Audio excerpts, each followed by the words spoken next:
Welcome to Psycholab, the podcast where we decode the hidden psychology of everyday life. I'm your host, Josh, and today we're diving into a fascinating cognitive bias that explains why some people are blissfully unaware of their own incompetence.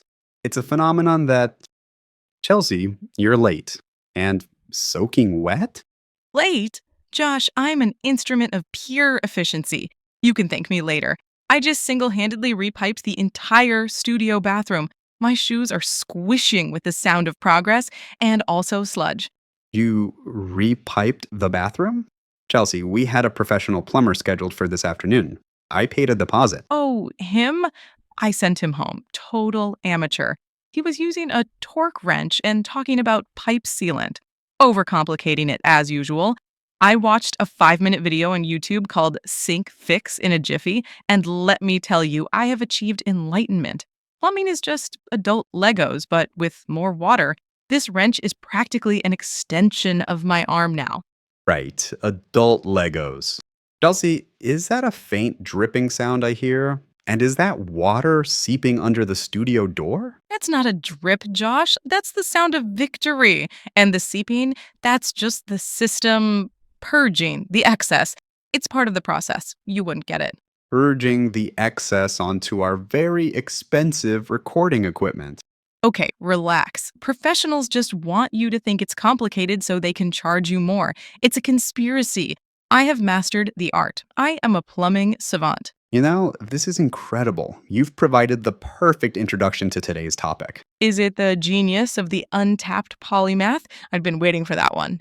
Not quite. Today, listeners, we are talking about the Dunning-Kruger Effect. And Chelsea, you are a textbook case, a beautiful, soaking wet, wrench-wielding case study. The what now? Is that a fancy term for being awesome? In a way, yes. It's the cognitive bias where people with low ability at a task overestimate their ability. Essentially, they are too incompetent to recognize their own incompetence. The original 1999 study by Dunning and Kruger was inspired by a bank robber who covered his face with lemon juice. Lemon juice? Ooh, for the acidity to burn off his fingerprints. Clever. No, he believed that since lemon juice is used as invisible ink, it would make his face invisible to security cameras. Okay, I see a slight flaw in his logic, but you have to admire the confidence. That's precisely it. His confidence was sky high, but his competence was, well, non existent. Dunning and Kruger decided to study this. Imagine a graph, Chelsea. On the horizontal axis, you have competence, from low to high.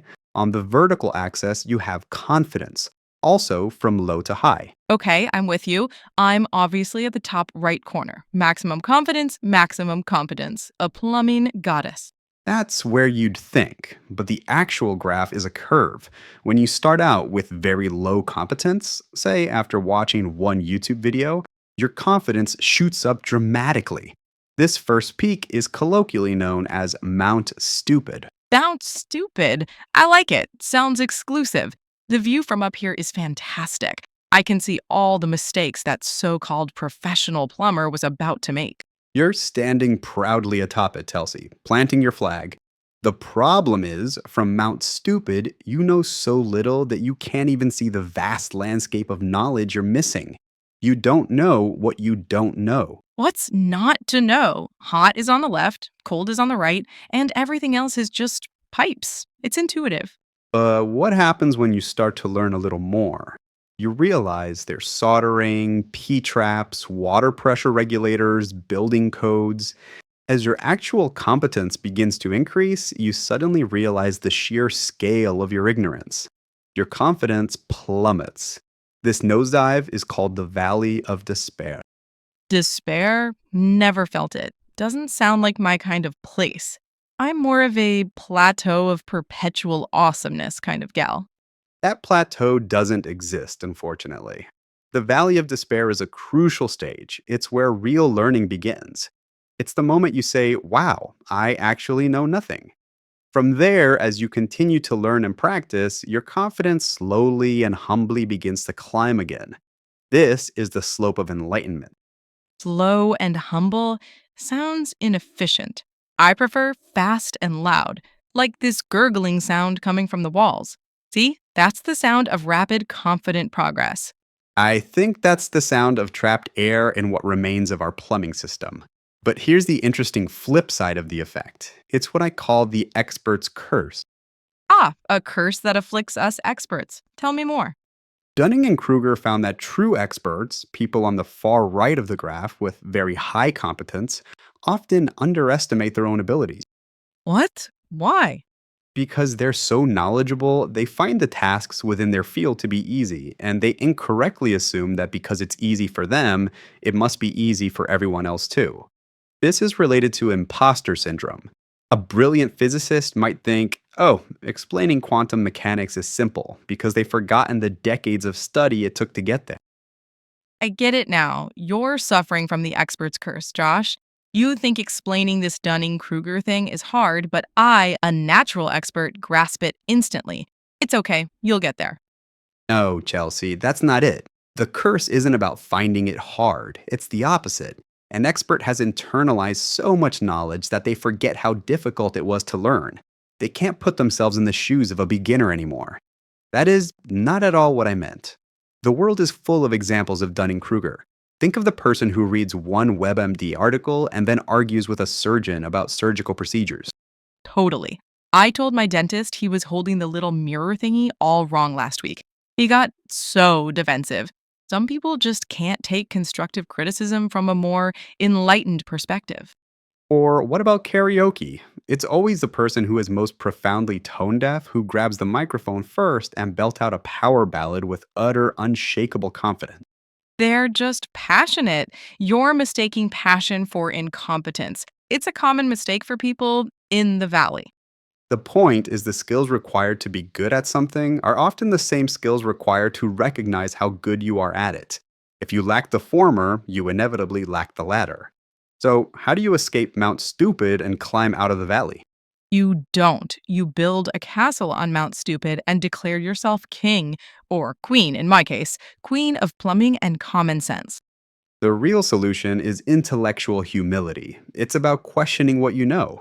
It's about actively seeking out constructive feedback from people who know more than you, like, for instance, a licensed plumber. It's admitting the three most important words in the pursuit of knowledge: I don't know. I don't know. Feels weird to say. Let me try it on this pipe here. Hey, pipe, I don't know why you're making that weird groaning noise. See, it doesn't work. The pipe is still groaning. Confidence is clearly the better tool. Maybe if I just tighten it a little more.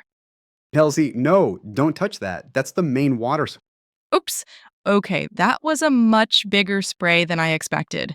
And now, is this ceiling bulging? The ceiling is definitely bulging.